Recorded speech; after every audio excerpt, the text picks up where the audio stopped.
Marco സിനിമയുടെ നിർമ്മാതാവായ ഷെരീഫ് മുഹമ്മദ് പുതിയ ചിത്രം മമ്മൂട്ടിയുടെ എന്ന് അറിയിപ്പിച്ചുകൊണ്ട് ക്യൂബ്സ് എന്റർടൈൻമെന്റ് മമ്മൂട്ടിയുടെ ഒരു സ്റ്റൈലിഷ് ചിത്രം സോഷ്യൽ മീഡിയയിൽ പങ്കുവച്ചാണ് നിർമ്മാതാക്കൾ ഈ വിവരം അറിയിച്ചത്. മാർക്കോയുടെ അടുത്ത ഭാഗമാണോ എന്ന് ഹനീഫ് അദേനി നേരത്തെ പ്ലാൻ ചെയ്തിരുന്ന മമ്മൂട്ടി ചിത്രം അമീർ ആണോ എന്ന സംശയത്തിലാണ് ആരാധകരും. മാർക്കോ എന്ന സൂപ്പർ ഹിറ്റ് സിനിമയ്ക്ക് ശേഷം കാട്ടാളൻ എന്ന ചിത്രത്തിന്റെ ജോലികളാണ് ക്യൂബ്സ് എന്റർടൈൻമെന്റ്.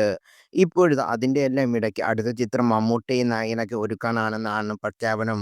എന്തോ വലുത് വരാൻ പോകുന്നു, സംഭവം ഇറക്ക്, ഇനി ഇക്കയുടെ വിളയാട്ടം എന്നിങ്ങനെ നിരവധി കമന്റുകളാണ് പോസ്റ്റിന് താഴെ വരുന്നത്. നിലവിൽ ആന്റണി വർഗീസ് നായകനായി അഭിനയിക്കുന്ന കാട്ടാളന്റെ ഷൂട്ടിംഗ് പുരോഗമിക്കുകയാണ്. സിനിമയുടെ ഹെവി മാസ് ലുക്ക് പോസ്റ്റർ നേരത്തെ നടന്റെ പിറന്നാൾ ദിനം പുറത്തിറങ്ങിയിരുന്നു. സിനിമയുടെ ചിത്രീകരണത്തിന് അടുത്തിടെ തായ്ലൻഡിൽ തുടക്കം കുറിച്ചിരുന്നു. സിനിമയുടെ ആക്ഷൻ രംഗങ്ങളിലെ ഷൂട്ടിങ്ങിനാണ് ആന്റണി വർഗീസ് പെപ്പയ്ക്ക് പരിക്കേറ്റിരുന്നു.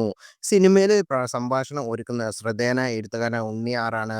എഡിറ്റിംഗ് നിർവഹിക്കുന്ന മലയാളത്തിലെ ശ്രദ്ധേയനായ എഡിറ്റർ ഷമീർ മുഹമ്മദാണ്.